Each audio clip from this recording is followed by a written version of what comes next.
Really, I'm trying to find a filler for Summertime Saga until Dark Cookie decides he wants to finish his game. I really just want to play the tech update for Summertime Saga, but I think we're getting into Yandere Simulator territory. We're just going to continue developing a game for eternity. I could be wrong, but I just feel like the amount of updates that are left don't warrant the amount of time it's taken. Still waiting for Summer's Gone on Steam. Is it going to be more of the game though? Because there's only 4 chapters, or 4.5 chapters if you want to count 4.5. Or is 4.5 part of chapter 4?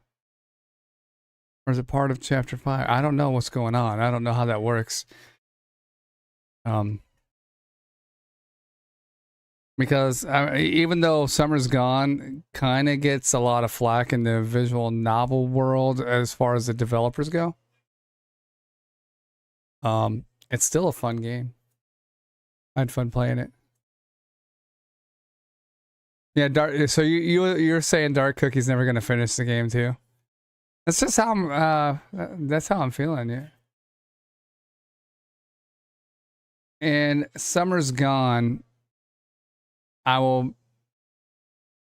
put some more money to it when chapter 5 is out. I'm not gonna pay for half a chapter or whatever chapter 4.5 is. I don't even know. But yeah, back to Dark Cookie. I really feel like it's getting into that territory where he's just milking his game for money now. The game's making so much money monthly. So much money monthly just on Patreon alone. It's ridiculous. Like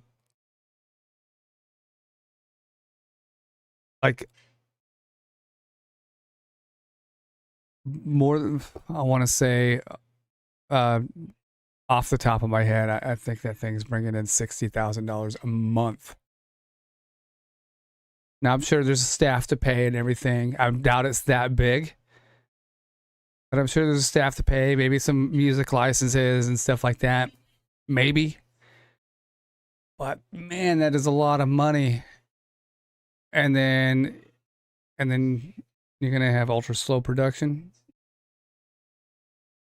I don't know. I don't like to talk crap too much, especially since I don't really know the ins and outs of what's going on. But you know, Yandere Dev, right? And Yandere Simulator. That game is still in development. That's not even a complete game yet, and that's been well over a decade now. Come on. That's one of the biggest problems I think with crowdfunded games, is that you have this crowdfunded game, and so you're getting paid monthly, and then you're offering all these extra incentives, right? Like, I'm gonna give you wallpapers, and I'm gonna give you sneak peeks and blah. Then you're offering all these things that take your focus off of your game, but at the same time, you're getting money for not having something developed. The idea is to get money so you can get your game out there and develop it, and then you should stop charging for it. Develop your game, get it out there, put it on Steam, charge a flat rate for it, and then your funding's done. But crowdfunding, especially on things like Patreon, for a game or a product that you're supposed to release, like you said, Flaming, there's no incentive to complete your project. Just keep it in that limbo forever. Yeah, that's my problem with Patreon too. Now, Patreon is good for other things. If you just want fan support, like a YouTube channel that just has extra support from their fans, but they're not offering a product. They're not offering something that is supposed to be complete. Especially like games is like the best example. Video games supposed to be complete. So I think crowdfunding for that type of thing is or I should say like a continued crowdfunding. Things like what is it? Kickstarter. Kickstarter is the one, Flaming. Yeah. Kickstarter, if you don't meet your goal, then you don't get any of that money, from what I understand. But then if you meet that goal and go over, then whatever you go over, you still get that money. And so there are like those bonus incentives on Kickstarter. Like, here's our goal to do our thing that we say we're going to do. However, if we reach this much over our goal, we're going to add something to said product. And they have those kinds of things on Kickstarter. And I think Kickstarter is completely fair. That's the way it should be run. For things like gaming or for products.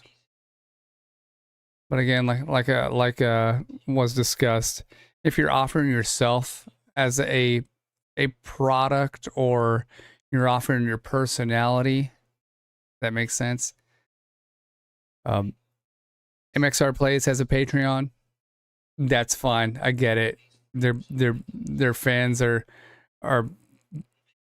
join. It's like a club. You're joining a club. You're becoming a member of something where from time to time you get incentives, and it's almost like you're paying your membership fees or whatever.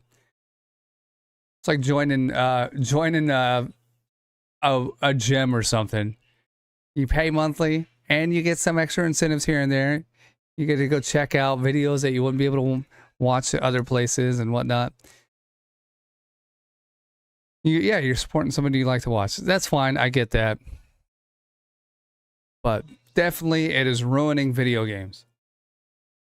Especially in the visual novel world. I've just seen so many projects that don't get finished, or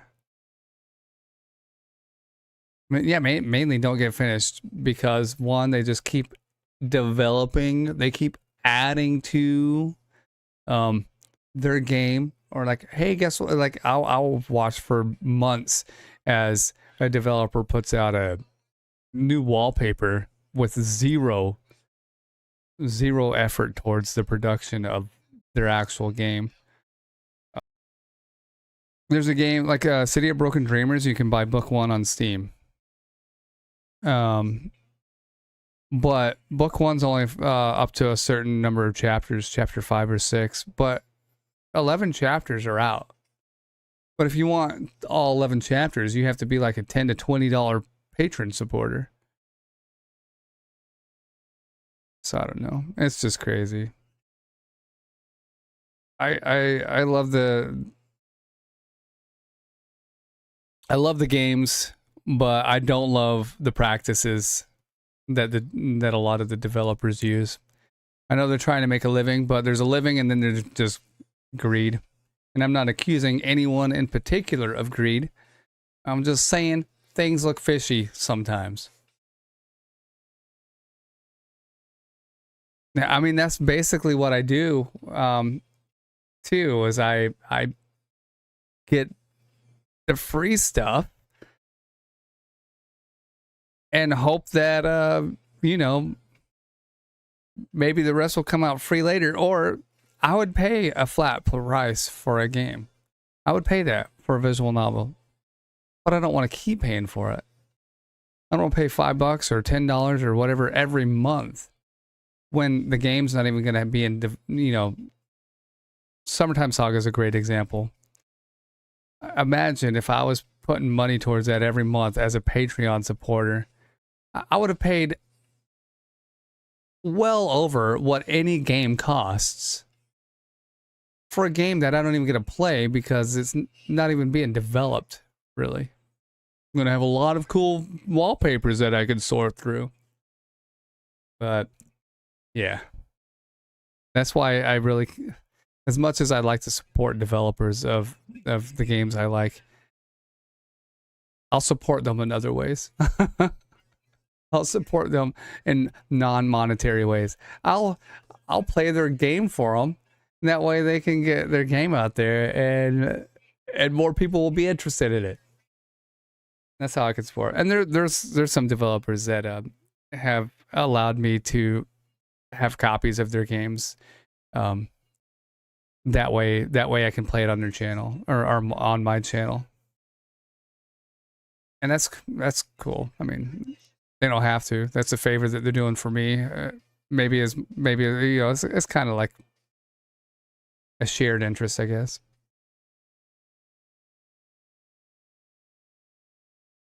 I think, yeah, definitely pay a flat rate, even if the game's not finished on Steam or wherever. Like Goodbye Eternity, aka Extra Life, is a good example that you only have to pay once. You only pay one price for it, and then every time it updates, you can update it for free. You don't have to keep paying for it.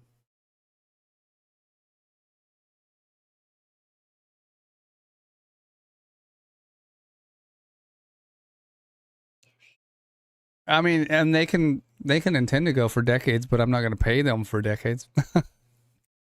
Crazy. Anyway, that's it. Again, thank you all. I appreciate it. I'm going to stop rambling. You guys have a great night. I'll see you next time. Bye-bye.